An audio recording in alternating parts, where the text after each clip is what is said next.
helped hundreds of people make the move here to Salt Lake City, Utah, and a lot of those people are actually looking for higher end luxury neighborhoods. Now, when we're talking about luxury, of course, we're talking about the price of these particular neighborhoods, but we're also talking about the safest areas, the cleanest areas, the areas with the best schools, and just the best overall lifestyle that you can find in these particular areas. So yes, a lot of the homes that we're going to talk about in these neighborhoods are going to be higher prices. That doesn't mean that every single home in that neighborhood will be, but we are talking about the best neighborhoods, the best luxury neighborhoods across the Salt Lake City metro. So we're going to jump into it right now. As always, guys, my name is Cody Steck. If this is your first time here, I make videos about what it's like to work, eat, sleep, live, and play here in Utah. My team and I service the entire state. We sell real estate here. So whether you're looking to buy, sell, or invest in real estate, please reach out to me. My information is here on the screen. Call me, text me, email me. I'd love to chat with you. And with that said, let's jump into number one on our list here today. So the first thing I want to talk about is going to be Alpine. Now, Alpine, it's a very interesting area because there's actually, it's kind of tucked up into the hillside. It's a very exclusive area. You get bigger lots here. And you also, the one unique thing that I find about this particular area is that there's not a lot of commercial development within Alpine. Alpine is roughly 10 to 15 minutes away from Lehigh and American Fork, where you're going to find a lot of your retail shopping, your restaurants, your, general day-to-day things. Of course, Alpine does have a little bit of that in town and it is growing. However, most of the retail and commercial development is outside of Alpine. So Alpine is extremely quiet and it's very, very exclusive. This is where you're going to find homes that are $1 million, $2 million, $3 million, $4 million. To be honest, you really can't get into Alpine with a decent home for under $1 million.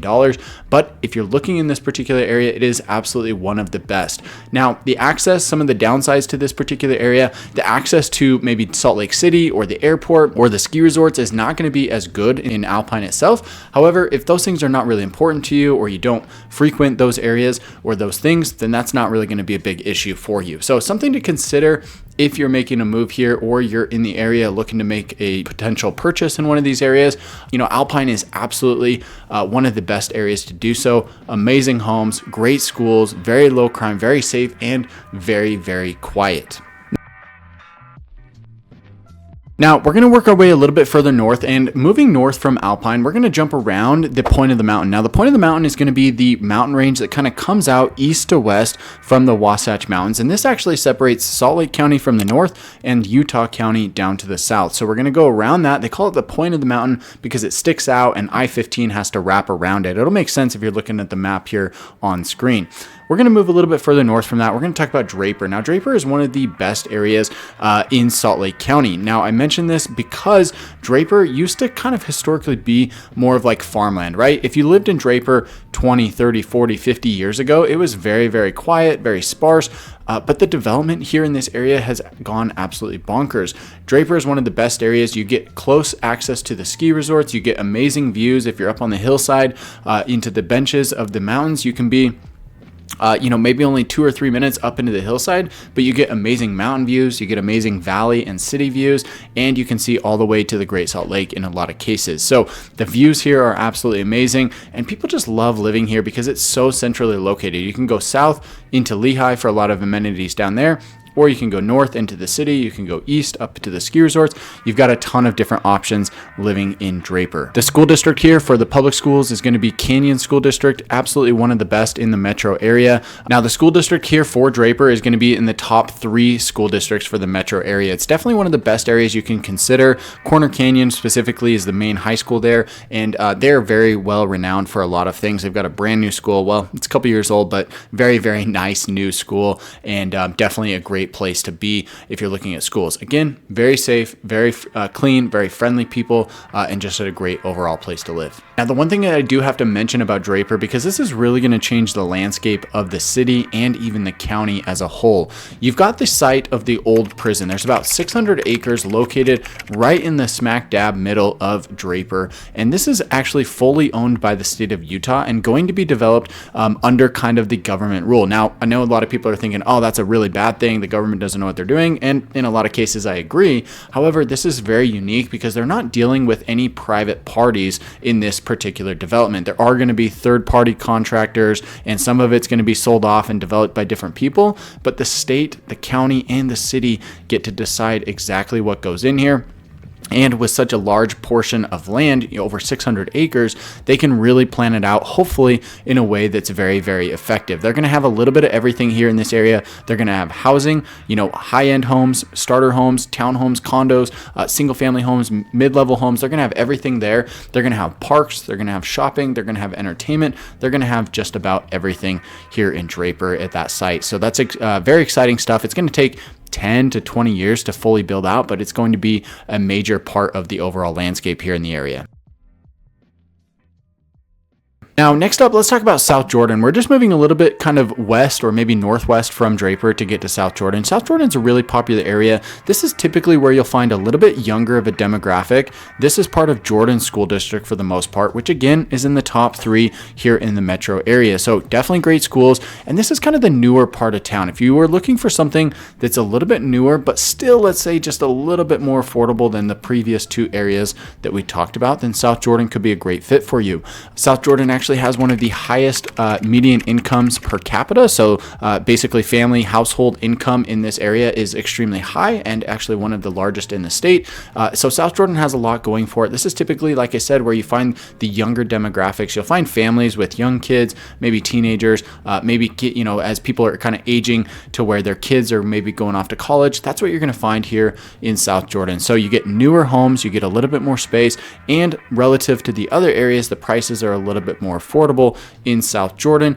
And there's a lot of really highly paid people that live here as well. You've got doctors, attorneys, business owners, salespeople. You've got tons of very high paid people, and it makes for a great, nice environment if you're looking to live close to this area. The other thing that I should mention about South Jordan specifically is you have Daybreak. Now, Daybreak is kind of a community in itself. It's basically its own city. Now, it's technically part of South Jordan, at least at this point, but Daybreak is just another animal, right? It's an area that you're either going to love or hate, but it does play a very important part in South Jordan overall. Again, there you can find amazing homes.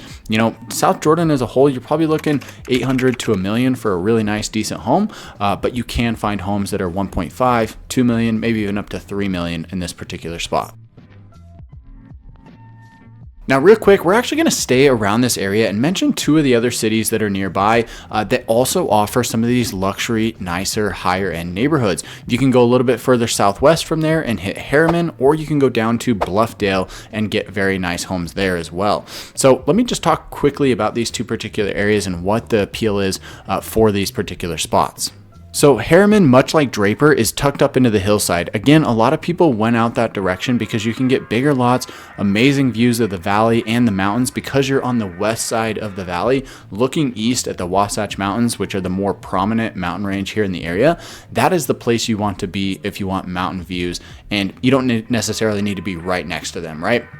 Harriman, absolutely amazing. It is a little bit far out there for my taste. It is further west, it's further south, but if location is maybe not as important to you, then Harriman could be a great option. It is still relatively easy to go north if you're going into the city or to the airport. Access is still pretty good here because you've got Mountain View Corridor and Bangerter Highway that will take you all the way into those areas. So access is still pretty good. It is just a little bit further west than my own personal taste, but for a lot of people, they don't mind that. Again, homes here are going to be, you will find some cheaper homes here. At least I would say, cheaper relative to the luxury price point. 6, 7, 800,000 is pretty typical for Harriman. But if you're looking $1 million to $2 million, you can find great houses here. They're going to be big. It's not uncommon to find 4,500, 5,500, 6,000 square feet here in this particular area. Now, next door, I also mentioned Bluffdale. Bluffdale is actually very interesting because you get big lots. Now, there's some pros and cons to Bluffdale that you have to know about. It's right basically next to the Draper prison site that we were just talking about, where they tore down the old prison. I probably should come up with a real name for that particular site, but we're just going to call it the old prison site for now. Bluffdale sits just to the south of that, so it's a very interesting area. It does have an industrial component to it, and there's also a gravel pit nearby. There's actually like 2 different sections of the gravel pit where they are mining gravel for different types of concrete. So this particular area does have a little bit of a industrial feel, or kind of like more of a a commercial warehouse type feel in certain areas. Now, not all areas are like that. If you go a little bit further west in Bluffdale, this is where you're going to find the really nice homes. You can get bigger lots here. That's the main thing that drives people to look at this particular area. Is you can get big lots, half an acre, 3/4 of an acre, maybe 1 or even 2 acres is not uncommon here. Now, it is going to be expensive. You're looking at spending $1 million, $2 million, $3 million, maybe even 4 or 5 in this particular area, but it is well worth it if you're looking for land. Now, really quick, guys, as we continue to make our way north, again, my name's Cody Steck. If I can help you buy, sell, or invest in real estate here in Utah, please reach out to me, call me, text me, email me. I absolutely love hearing from you guys. My team and I have serviced hundreds of people who've moved here. We've had over 1,000 people reach out from videos just like this, and I can't wait to hear from you as well. My information's here on the screen. Call me, text me, email me, and let's have a chat to see what type of home best fits for you and your family to help you make the best decision when coming here.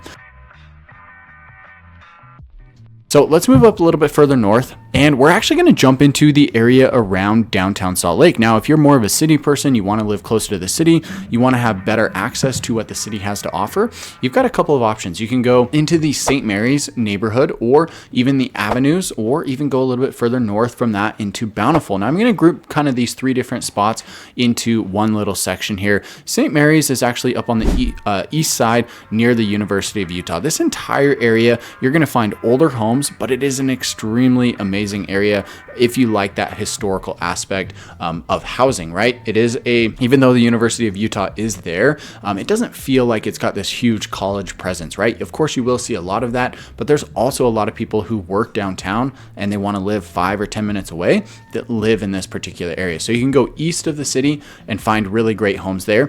The drawback is that schools are not going to be great here. So this area is typically a little bit more confined to people who are either paying for private school or maybe don't have kids at all, right? Maybe you're younger, you don't have kids yet, or you're not planning on kids, or you don't have kids, then this could be a great area for you, whether it's St. Mary's, whether it's the University of Utah area, Federal Heights, maybe Harvard, Yale area, whatever it is, that's kind of more of the situation you're looking at, because the public schools here honestly are not great, and also being close to the city, you are going to have to deal with a little bit more crime and a little bit more homelessness. So that's just the reality of it. If you want to be close to the city, that's what you're looking at. Let's talk a little bit about the Avenues. Again, this is kind of the area around where the Utah State Capitol is.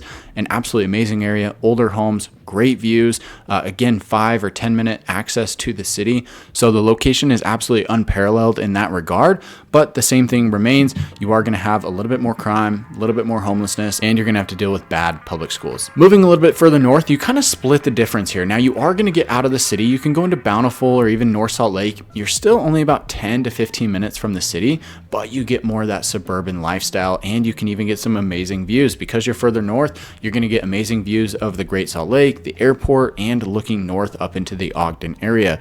So this actually, if you're looking closer to Salt Lake, or you work in this area, or you just want to be further north for whatever reason, I would definitely look at Bountiful or North Salt Lake. This is a great spot. You get easy access to the city. You're still relatively close to ski resorts. You're in the Wasatch Mountains still. So hiking, mountain biking, climbing, all of that stuff is still going to be very, very accessible. And it's kind of just a great middle ground. You don't deal with the crime and the homelessness that you'll get in downtown Salt Lake, but you're still only 10 to 15 minutes away from that particular area. And moving a little bit further north from that, if you want more of that suburban type lifestyle, you're moving up into Farmington or Fruit Heights. Now, this is a very, very small area. Actually, both of these cities are quite small in relation to a lot of the surrounding areas, but I don't know exactly why, but this area has become a hotbed for these luxury high-end properties. You get great schools here. This is part of Davis School District. The schools are going to be better, not quite top 3, like we mentioned earlier in the video, but still pretty high. But you're going to get great schools here, low crime. It's very safe, very clean, and just an overall great place to live. So again, if you're looking for that suburban lifestyle, but for whatever reason you want to be north of the city, then this is probably the area I would consider. Farmington, Fruit Heights, maybe even Centerville a little bit. This area is going to be a great fit for you if you're looking to get kind of up into the hillside and you're looking in the $1 to $3 million range. This is absolutely the best place to be.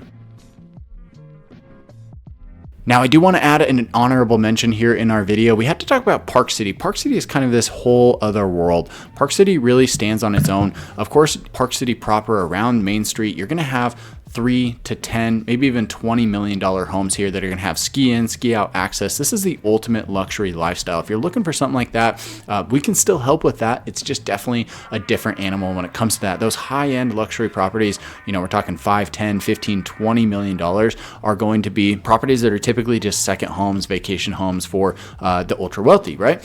Most of the people who are looking for more of a primary home but still want something in the luxury realm are going to be just on the outskirts of Park City, you know, maybe in Snyderville or somewhere nearby, or maybe they go over to Heber City or Camas, where you get still kind of that same mountain feel that you have in Park City, but it's just a little bit more affordable and you get a little bit more bang for your buck while still being close to the Park City School District, which actually ranks #1 in the state, as well as being close to, of course, the skiing, the mountain biking, the hiking, everything that you get in that mountain atmosphere. So with that being said, guys, that wraps up our video. Reach out to me if I can help in any way. I'd love to chat with you. Call, text, or email me anytime, and I will catch you in the next one.